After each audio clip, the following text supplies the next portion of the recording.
ചിറ്റൂരിലേക്ക് മന്ത്രിമണ്ഡലമാണെങ്കിലും ചിറ്റൂരിൽ ഇക്കുറി മന്ത്രി മത്സരിക്കുന്നില്ലല്ലേ. മന്ത്രി കെ കൃഷ്ണൻകുട്ടി വഴിമാറിയപ്പോൾ LDFനായി കളത്തിലിറങ്ങുന്നത് മുരുകദാസാണ്.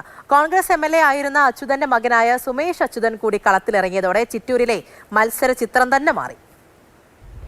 കഴിഞ്ഞ 40 വർഷമായി കെ കൃഷ്ണൻകുട്ടി, അച്യുതൻ ഈ രണ്ട് പേരുകൾ മാത്രമേ ചിറ്റൂരിലെ നിയമസഭാ ഭൂപടത്തിലുള്ളൂ. എന്നാൽ ഈ രണ്ട് പേരുകളും മാറി നിൽക്കുന്ന ഒരു തെരഞ്ഞെടുപ്പാണ് ഇക്കുറി. അച്യുതന്റെ മകനായ സുമേഷ് അച്യുതൻ, മന്ത്രി കെ കൃഷ്ണൻകുട്ടിയുടെ വിശ്വസ്തനായ അഡ്വക്കേറ്റ് മുരുകദാസ്, ഇവർ രണ്ടുപേരുമാണ് ഇക്കുറി നേർക്കുനേർ പോരാട്ടത്തിനിറങ്ങുന്നത്. നേതാക്കളെ ആരാധനയോടെ കാണുന്നവരാണ് ചിറ്റൂരിലെ വോട്ടർമാർ. ഒരു മുന്നണിക്കും കോട്ട കെട്ടാൻ ചിറ്റൂർ നിന്നു കൊടുത്തിട്ടില്ല. മന്ത്രി കെ കൃഷ്ണൻകുട്ടിക്ക് മണ്ഡലത്തിലുള്ള സ്വീകാര്യത തന്നെയാണ് പുതിയ സ്ഥാനാർത്ഥി മുരുകദാസ് മുന്നോട്ട് വയ്ക്കുന്നത്.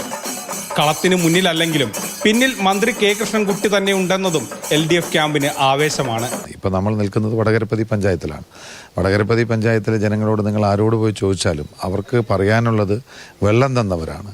ഇടതുപക്ഷ ജനാധിപത്യ മുന്നണിയാണ് വെള്ളം തന്നത്. കൃഷ്ണൻകുട്ടിയേട്ടൻ MLA ആയ ശേഷമാണ് ഇവിടെ ടാങ്കർ ലോറിയിൽ വെള്ളം വിതരണം അവസാനിപ്പിച്ച് കൃത്യമായി വീടുകളിൽ കുടിവെള്ള കണക്ഷൻ തന്ന് ഫിൽട്ടർ ചെയ്ത വെള്ളം കിട്ടുന്നത്. അവരെ ഞങ്ങൾ ഒരിക്കലും മറക്കില്ല എന്നുള്ള വലിയ ഫീലിങ്സാണുള്ളത്. എല്ലായിടത്തും, വടകരപ്പതി മാത്രമല്ല, നമ്മൾ ഈ കഴിഞ്ഞ 10 വർഷത്തിൽ വികസനം എത്താത്ത, നോക്കിയാൽ കാണുന്ന ദൂരത്ത് വികസനം എത്താത്ത ഒരു പ്രദേശവും ചിറ്റൂർ നിയോജക മണ്ഡലത്തിൽ ഇല്ല എന്നുള്ളത് കൊണ്ടാണ് വലിയ അനുകൂലമായ പ്രതികരണമാണ് ജനങ്ങളിൽ നിന്ന് കാണുന്നത്.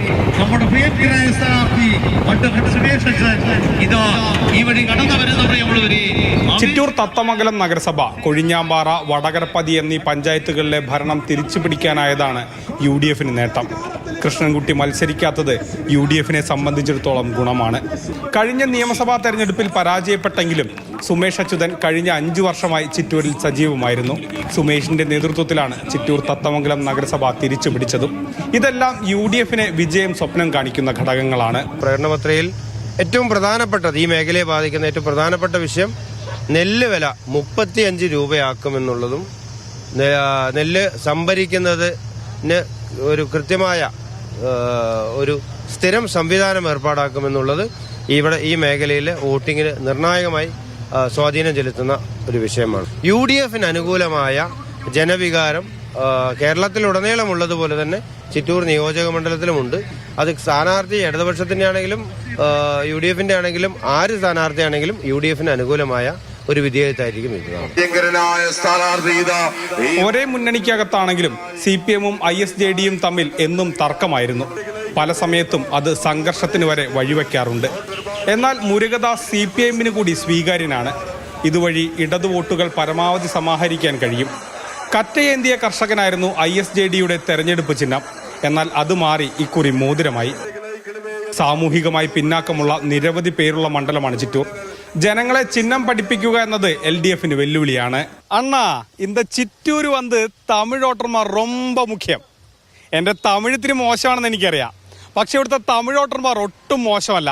35,000-ലധികം തമിഴ് വോട്ടർമാർ ഇവിടെ ഉണ്ടെന്നാണ് മുന്നണികളുടെ കണക്ക്. ഈ വടകരപ്പതി, എരുത്തിയാമ്പതി പഞ്ചായത്തുകളിലൊക്കെ 80%-ലധികം തമിഴ് വോട്ടർമാരാണ്. അവരൊക്കെ ഇവിടുത്തെ ഒരു നിർണായക ശക്തിയാണ്. അവരെ കയ്യിലെടുക്കാനാണ് ഓരോ മുന്നണികളും തമിഴിൽ ഇങ്ങനെ പ്രചരണ ബോർഡുകൾ എഴുതി വെച്ചുള്ളത്. മണ്ഡലത്തിലെ പ്രധാന ശക്തിയാണ് തമിഴ് വോട്ടർമാർ. വടകരപ്പതി, എരുത്തേമ്പതി പഞ്ചായത്തുകളിൽ 70%-വും തമിഴ് വോട്ടർമാരാണ്. കൊഴിഞ്ഞാമ്പാറ പഞ്ചായത്തിലും തമിഴ് വോട്ടർമാർ കുറവല്ല. കടുത്ത പോരാട്ടം വരികയാണെങ്കിൽ മണ്ഡലത്തിലെ തമിഴ് വോട്ടർമാർ തീരുമാനിക്കും ചിറ്റൂർ ആർക്ക് നൽകണമെന്ന്. വെള്ളം ഒരു പ്രധാനപ്പെട്ട വിഷയമാണ് ചിറ്റൂരിൽ. അതുകൊണ്ട് തന്നെ ഇവിടുത്തെ രാഷ്ട്രീയത്തിൽ എപ്പോഴും വെള്ളത്തിനൊരു പ്രധാനപ്പെട്ട സ്ഥാനമുണ്ട്. വെള്ളത്തിനു വേണ്ടി വലിയ സമരങ്ങൾ നടന്നൊരു സ്ഥലം കൂടിയാകുമ്പോൾ അതിപ്പോഴും ഒരു വലിയ പ്രശ്നമായി തന്നെ നിലനിൽക്കുന്നു. അതിപ്പോഴും തന്നെ ഒരു രാഷ്ട്രീയ വിഷയവുമായി നിൽക്കുന്നു. കോൺഗ്രസിൽ നിന്ന് കളം മാറിയ പ്രണേഷാണ് ഇക്കുറി NDAക്കായി ഇറങ്ങുന്നത്. കഴിഞ്ഞ കുറി 14,000 വോട്ടാണ് മണ്ഡലത്തിൽ BJPക്ക് ലഭിച്ചത്. ഇക്കുറി അത് കൂട്ടുമെന്നും വിജയിക്കാനാകുമെന്നുമാണ് BJP പറയുന്നത്. വോട്ട് വർദ്ധിപ്പിക്കുക എന്നുള്ള ഒരു ലക്ഷ്യമല്ല ഇപ്പോൾ ഭാരതീയ ജനതാ പാർട്ടിയോട്.